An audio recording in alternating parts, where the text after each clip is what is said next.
لا إله إلا الله وحده لا شريك له ونشهد أن سيدنا ونبينا ومولانا محمدا عبده ورسوله أرسله الله تعالى إلى كافة الناس بشيرا ونذيرا. أما بعد فإن أصدق الحديث كتاب الله وخير الهدي هدي محمد صلى الله عليه وسلم وشر الأمور محدثاتها وكل محدثة بدعة وكل بدعة ضلالة وكل ضلالة في النار. قال الله تبارك وتعالى في القرآن المجيد والفرقان الحميد: إن عدة الشهور عند الله 12 شهرا في كتاب الله يوم خلق السماوات والأرض منها 4 حرم. وقال صلى الله عليه وسلم: أفضل الصيام بعد شهر رمضان شهر الله المحرم، أو كما قال صلى الله عليه وسلم. عزیزان محترم، ہم لوگ اسلامی کیلنڈر کے 12ویں مہینے کی آخری جمعہ میں ہیں۔ کیلنڈر بتا رہا ہے کہ مہینہ 29 تاریخ کا ہوگا، تو اس اعتبار سے چہارشنبے سے بلکہ منگل کی شام سے نیا سال اور نیا مہینہ محرم الحرام کا شروع ہونے جا رہا ہے۔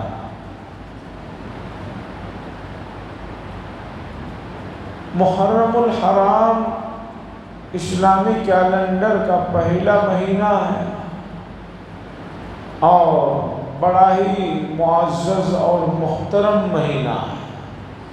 لفظ محرم عربی لفظ ہے، اس کے معنی ہی محترم اور بزرگ اور عظمت والے ہیں۔ یہ بڑے افسوس کی بات ہے کہ امت مسلمہ اپنی بنیادی اور ضروری چیزوں سے متعلق لا علم ہے، انجان ہے۔ اسلام کا جو بنیادی مقصد ہے اسی سے واقف نہیں ہے۔ اللہ کے یہاں سب سے ناپسندیدہ چیز جس کی کوئی معافی نہیں ہے، جس کی کوئی تلافی نہیں ہے، وہ شرک ہے۔ شرک سے جڑی ہوئی چیزیں بالکل ناقابل قبول ہیں، ناقابل برداشت ہیں۔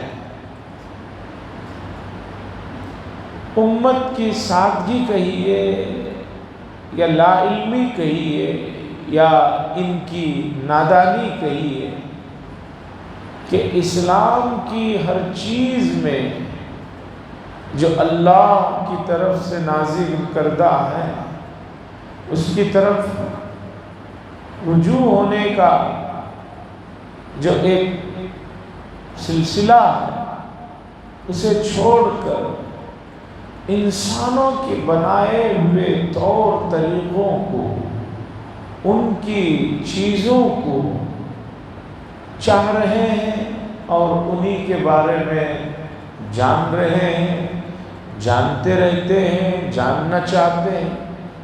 حالانکہ گہرائی میں جا کر جب دیکھیں گے تو پتہ چلے گا انسانوں کے بنائی ہوئی چیزیں اور ان کے ناموں کے پیچھے شرک اور کفر کی آمیزش اور ایسی چیزیں ہیں جسے شریعت معاف نہیں کرتی۔ عزیزان گرامی، اللہ تعالیٰ نے دنیا کو بنایا تو اس کے نظام کے سلسلے میں بہت سی چیزیں بنائی ہیں.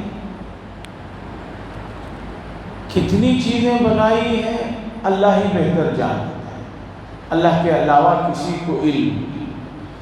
اس لیے کہ ہر 50-100 سال کے بعد یہ بتایا جاتا ہے کہ یہ چیز معلوم ہوئی، یہ چیز دریافت ہوئی. آپ نے ہمیشہ سنا ہوگا، اکثر لوگ کہتے ہیں 18,000 مخلوقات، 18,000 مخلوقات. یہ تقریباً 500-600 سال پہلے اتنی مخلوقات کا علم لوگوں کو ہوا تھا. اس کے بعد اور مخلوقات کا علم ہوتے گیا، لیکن وہی پرانی بات چل رہی ہے. امام سدی رحمۃ اللہ علیہ نے اپنی تفسیر الحمدللہ رب العالمین کی تفسیر میں لکھا، اب تک ہماری معلومات کے حساب سے 40,000 سے زیادہ عالم ہیں، اور امام سدی کو گزرے ہوئے بھی تقریباً 350 سال ہو رہے ہیں. اس کے بعد اور کتنا یہ سلسلہ بڑا ہے اللہ بہتر جانتا. تو اللہ نے جو تمام مخلوقات بنایا، ان تمام مخلوقات سے انسان کو فائدہ اور استفادے کا حکم دیا. قرآن مجید میں بار بار یہ مضمون آپ دیکھیں گے، هو الذی جعل لکم الارض. اسی طرح آپ دیکھیں گے وسخر الشمس والقمر وسخر لکم اللیل وسخر لکم البحر. اللہ فرما رہے ہیں ہم نے چاند کو، سورج کو، سمندر کو اور رات دن کو، ان تمام چیزوں کو تمہارے ماتحت میں دے دیا ہے. اس سے فائدہ اٹھاؤ، اس سے استفادہ حاصل کرو. اب محرم الحرام کے مہینے سے جو سال شروع ہوتا ہے، جس میں 12 مہینے، ہر مہینے کے نام کے پیچھے جو اسلامی تصور ہے اسے سمجھنے کی ضرورت ہے. لیکن لوگوں کو اسلامی مہینوں کے نام بھی اکثر لوگوں کو نہیں معلوم. اور اسی طرح جو ایک اور کیلنڈر، دنیا میں بہت کیلنڈر چلتے ہیں. عام طور پر ہم 2 ہی کیلنڈروں کو ہمیں جانتے ہیں، لیکن خود ہمارے ملک میں کئی کیلنڈر چلتے ہیں. کیلنڈر سے مراد نظام الاوقات، تقویم عربی میں کہتے ہیں، ہندی میں جنتری جسے کہتے ہیں. لیکن مسلمانوں کے ہاں 2 مشہور ہیں، ایک چاند کی تاریخ ہے اور ایک انگریزی مہینے کے نام سے جانتے. یہ جو انگریزی مہینے کے نام ہیں 12، ان 12 مہینوں کے ناموں کے پیچھے کی اگر آپ وجہ جانیں گے تو آپ حیران ہو جائیں گے.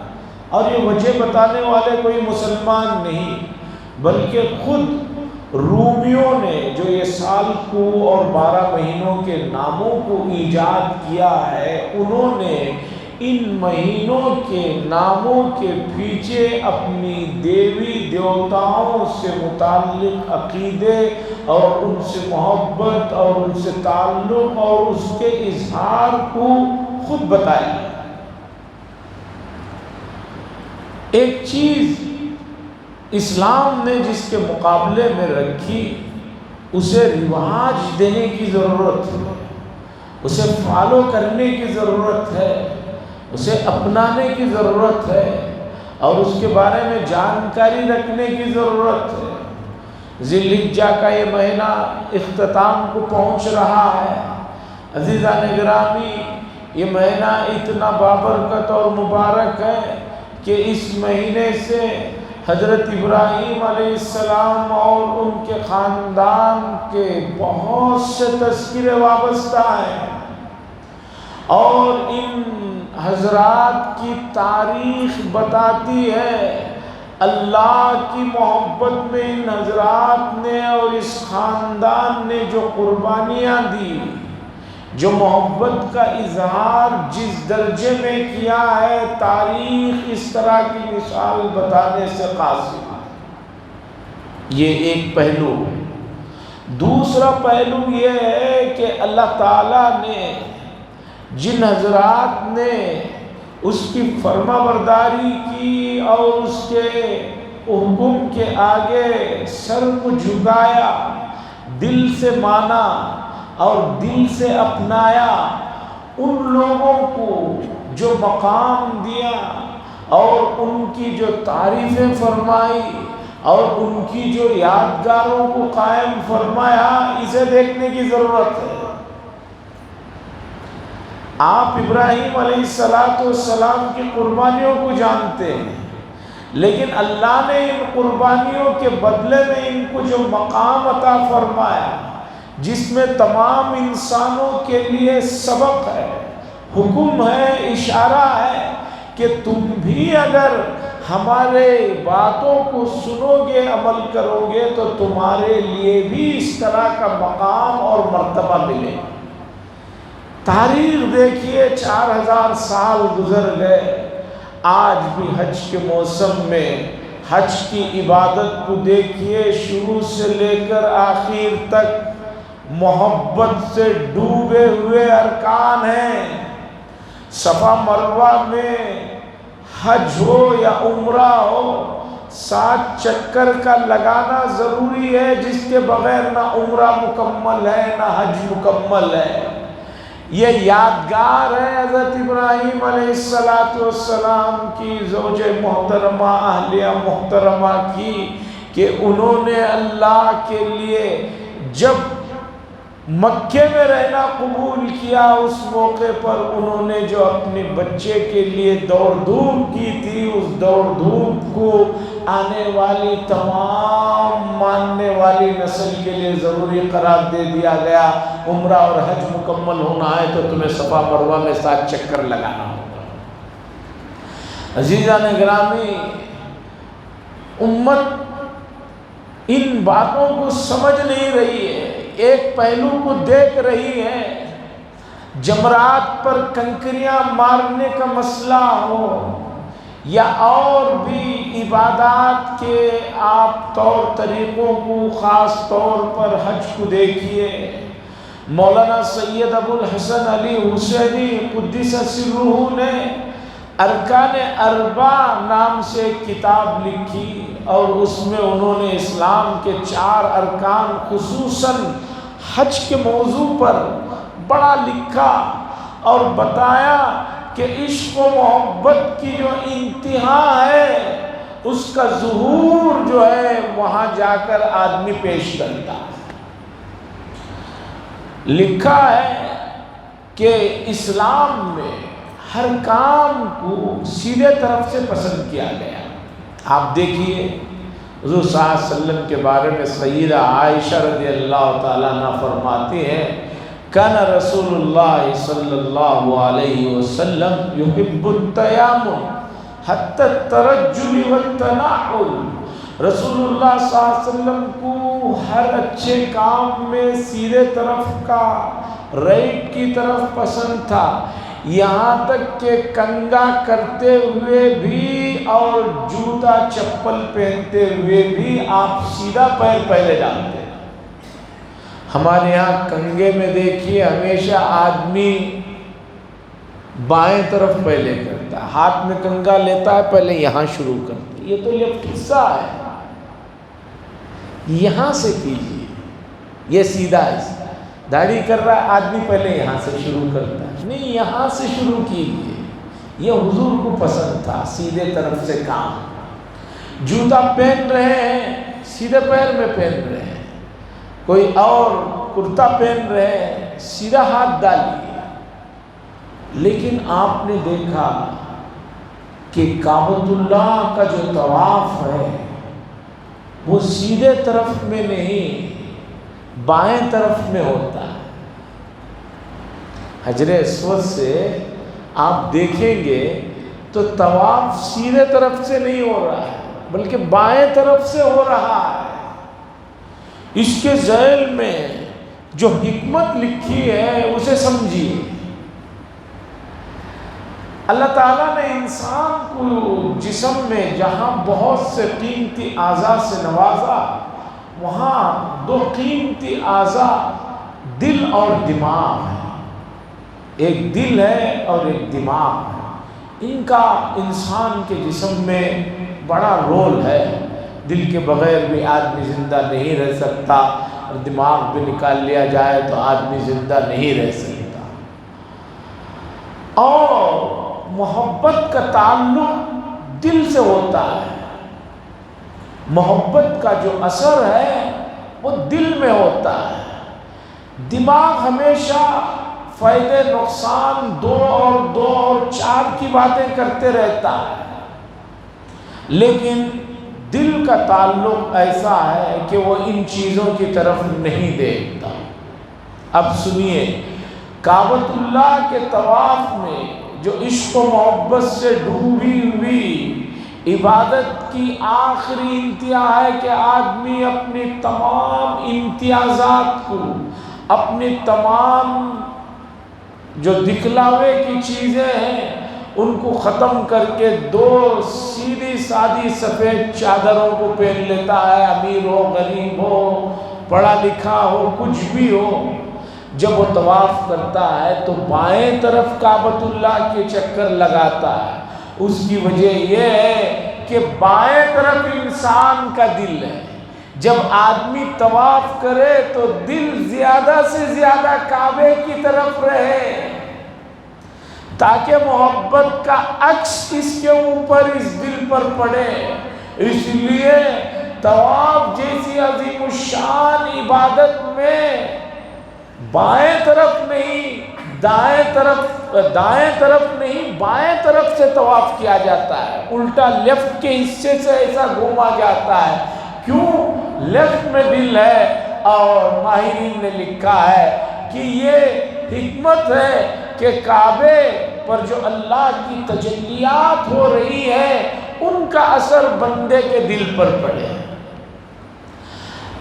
تو ابراہیم علیہ السلام اور ان کے خاندان کے لوگوں کی قربانیوں کا تذکرہ ہوتا ہے، لیکن اللہ نے انہیں جن انعامات سے نوازا اسے دیکھنے کی ضرورت ہے۔ اسے آپ دیکھیں گے تو آپ کے اندر جو ہے ایک جذبہ پیدا ہوگا، ایک ہمت پیدا ہوگی، اور اللہ یہی کہہ رہے ہیں کہ بھی جو آدمی بھی ہمارے لیے اس طرح کی قربانیاں اور ہماری راہ میں اس طرح چلے گا، ہم اسے نوازیں گے، ہم اسے بلند مقام عطا کریں گے، اسے محبت کا جو ہے تاج پہنایا جائے گا۔ لوگ ان چیزوں کی طرف نہیں دیکھتے۔ عزیزان گرامی، یہ بڑے دکھ کی بات ہے۔ حضرت حسن بصری رحمۃ اللہ علیہ سے کسی نے کوئی بات ہوئی تو کہنے لگا کہ حضرت میٹھا تو سنت ہے۔ حضرت نے فرمایا کہ بس یہ یاد رہ گیا کہ یہ پسندیدہ اور سنت ہے۔ اگر محبت کی بات کر رہے ہو تو اویس قرنی کو دیکھو کہ جب ان کو پتہ چلا کہ احد کی لڑائی میں رسول اللہ صلی اللہ علیہ وسلم کے دندان مبارک شہید ہو گئے اور نہیں معلوم کون سے شہید ہو گئے، محبت کا عالم دیکھو کہ انہوں نے اپنے پورے دانتوں کو توڑوا دیا۔ عزیزان گرامی، ایک چیز ہوتی ہے فتویٰ اور ایک چیز ہوتی ہے تقویٰ، ایک چیز ہوتی ہے محبت اور ایک چیز اطاعت۔ فتویٰ یہ نہیں ہے کہ بھی آپ اپنے دانت توڑوا لو، آپ اپنے دانت توڑوا لو، اس کی اجازت فتویٰ نہیں دیتا، لیکن تقوی میں اس طرح کے سوالات آدمی نہیں کرتا۔ فتوے میں آپ یہ پوچھ سکتے ہیں کہ بھئی رات میں تہجد پڑھنا فرض ہے یا نہیں، اور میں پڑھوں تو اس میں کیا لمبی لمبی صورتیں پڑھنا ضروری ہے یا لمبے لمبے سجدے جس میں 50 آیتوں کی تلاوت ہو سکے، اتنا لمبا سجدہ کرنا۔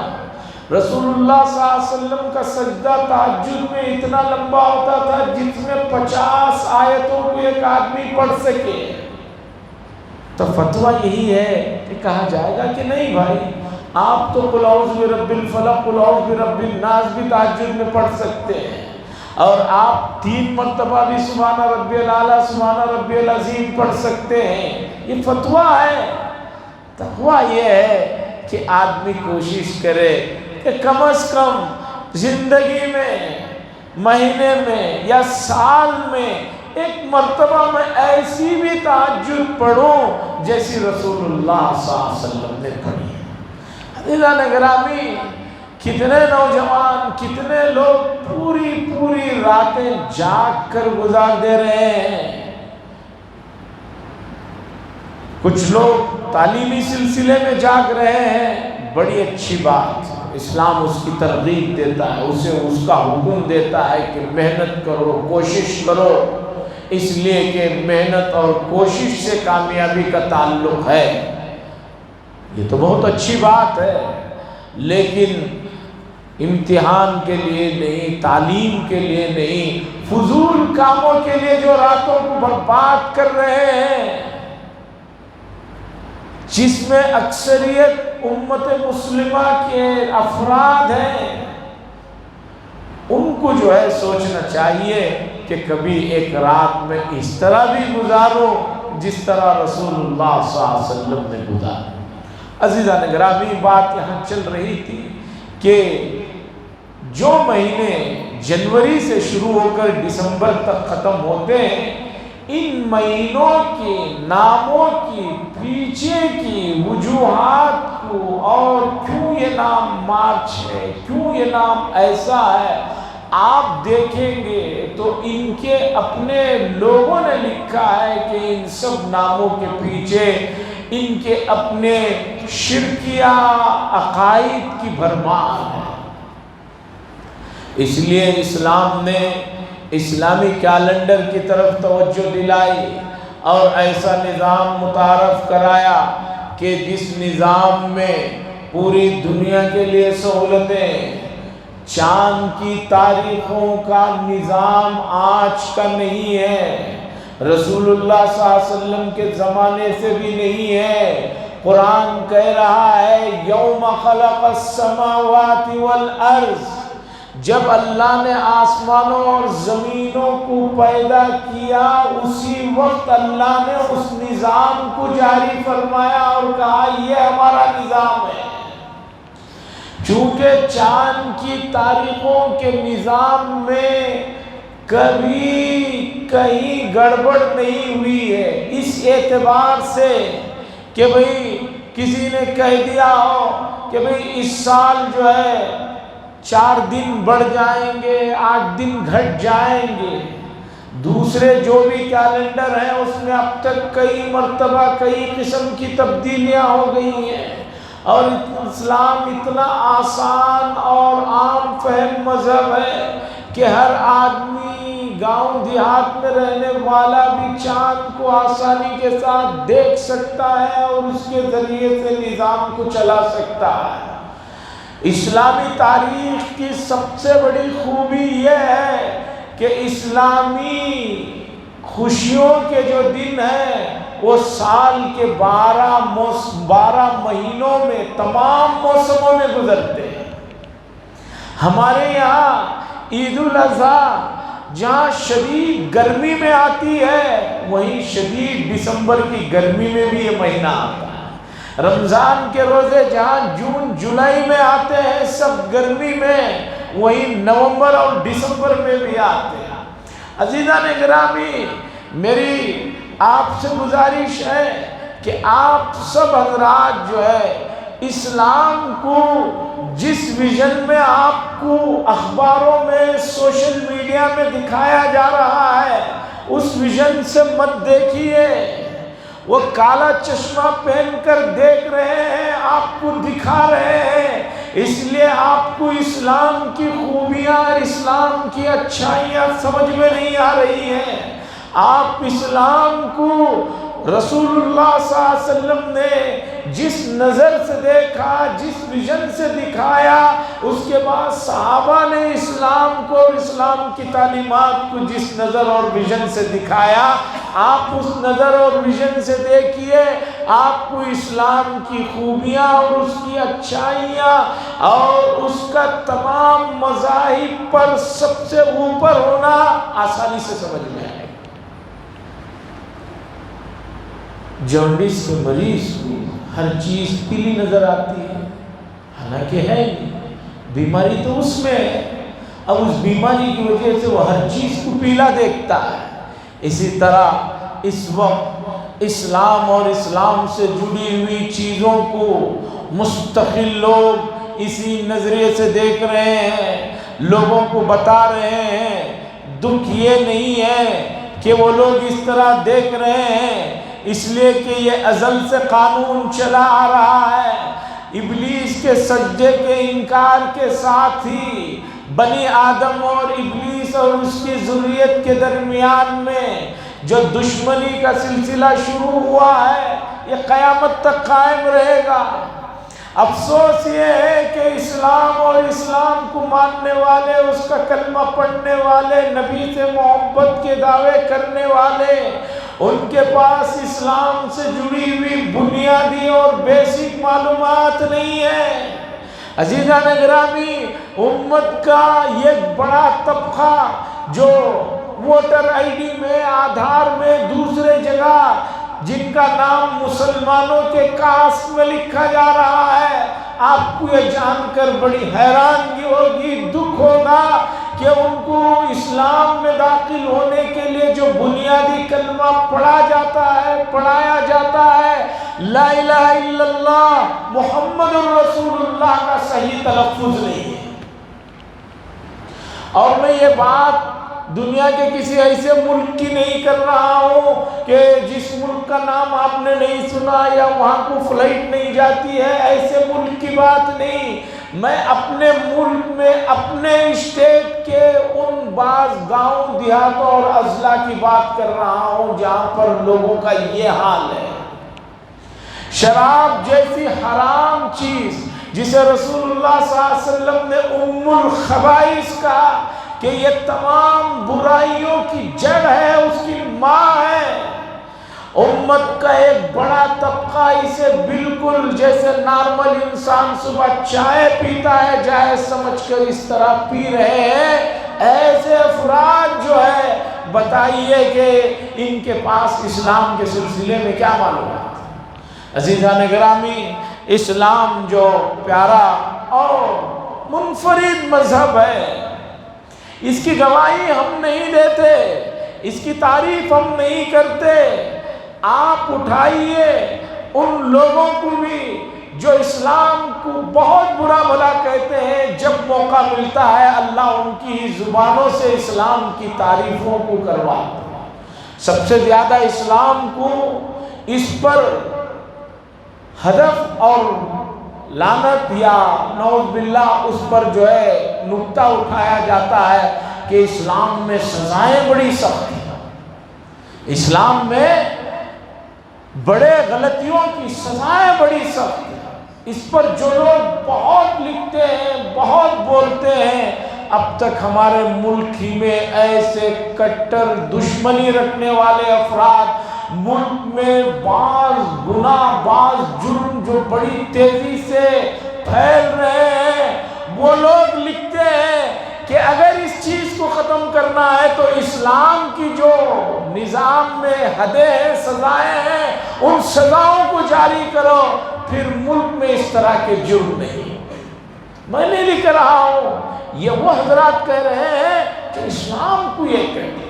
عزیزان گرامی، ذی الحجہ کا مہینہ، محترم مہینہ رخصت ہونے آ رہا ہے، نیا سال شروع ہونے والا ہے۔ امت نے نئے سال کے سلسلے میں بس اتنا سمجھ رکھا ہے، تعلیم یافتہ لوگوں کی بات کر رہا ہوں، جو نہیں پڑھے لکھے ہیں، جن کو کچھ نہیں آتا ان کو چھوڑیے، تعلیم یافتہ لوگ یہ سمجھ رہے ہیں کہ محرم جیسا محترم مہینہ جب آتا ہے تو صرف اتنا ہی امت کی ذمہ داری ہے کہ سوشل میڈیا پہ واٹس ایپ کے گروپوں میں نیا سال مبارک کو یہ لکھ کر سمجھتے ہیں کہ بہت بڑا کام کر دیا۔ یہ لکھنا ہی صحیح نہیں ہے، یہ پیغامات بھیجنا ہی صحیح نہیں ہے، یہ پیغامات بھیجنے کے نہیں ہے۔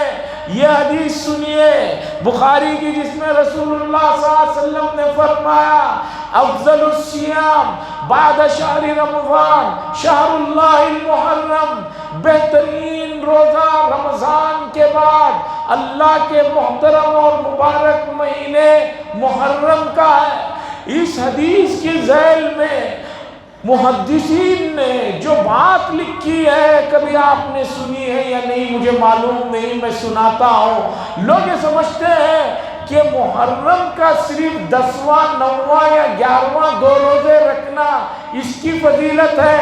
اس کی تو ہے ہی فضیلت، اس کے میں کوئی شک نہیں ہے۔ محدثین نے لکھا ہے کہ اس کے علاوہ بھی اس مہینے میں کثرت سے روزے رکھنا بہت ثواب کی چیز۔ ایک بڑے مفسر گزرے ہیں حضرت امام ابو بکر الجساس، انہوں نے لکھا ہے اپنی احکام القرآن نامی تفسیر کی کتاب میں، محرم الحرام کا مہینہ اتنا بابرکت مہینہ ہے کہ اس مہینے میں آدمی کو عام دنوں کے مقابلے میں زیادہ نمازیں، زیادہ روزے، زیادہ صدقہ خیرات، زیادہ ذکر و اذکار، زیادہ دعائیں کرنا چاہیے۔ اگر کوئی اس طرح کرتا ہے تو اس کی برکت سے اللہ تبارک و تعالیٰ سال کے باقی 11 مہینوں میں اس آدمی کو ان تمام نیک کاموں کی توفیق عطا فرماتا۔ اب دیکھیے، تھوڑی سی ہمت کر کے اپنے معمولات میں تھوڑا سا تبدیلی لائیے، تھوڑے سے فضول کاموں سے اپنے آپ کو بچا لیجئے۔ اس آنے والے مہینے میں تھوڑے سے شروع کے 10 ایام میں 10 محرم کے علاوہ پیر ہے، جمعرات ہے، روزہ رکھ لیجئے۔ 2 رکعت پڑھ رہے ہیں اور 2 بڑھا لیجئے۔ 100 مرتبہ ذکر کا معمول ہے، ایک اور 100 بڑھا لیجئے۔ 100 مرتبہ استغفار ہے اور 100 بڑھا لیجئے۔ باقی 11 مہینے اللہ آپ کو توفیق دے دیں گے، اور اللہ کی توفیق سے بڑی کوئی دولت نہیں ہے۔ اس کام کو چھوڑ کر باقی فضول کاموں میں لگنا اور فضول رسموں میں جانا، فضول چیزوں کو سننا، چاہے وہ سوشل میڈیا میں ہو، کہیں بھی ہو، یہ آپ کے ایمان کے لیے بڑا خطرہ ہے۔ اس سے بچنے کی سب کو شدید ضرورت ہے۔ اللہ سے دعا فرمائے اللہ تبارک و تعالی امت مسلمہ کو رسول اللہ صلی اللہ علیہ وسلم کی تعلیمات پر صحیح طریقے پر عمل کرنے کی توفیق اور سعادت نصیب فرمائے۔ وآخر دعوانا الحمدللہ رب العالمین۔ حضرات، نماز کی ترتیب میں سامنے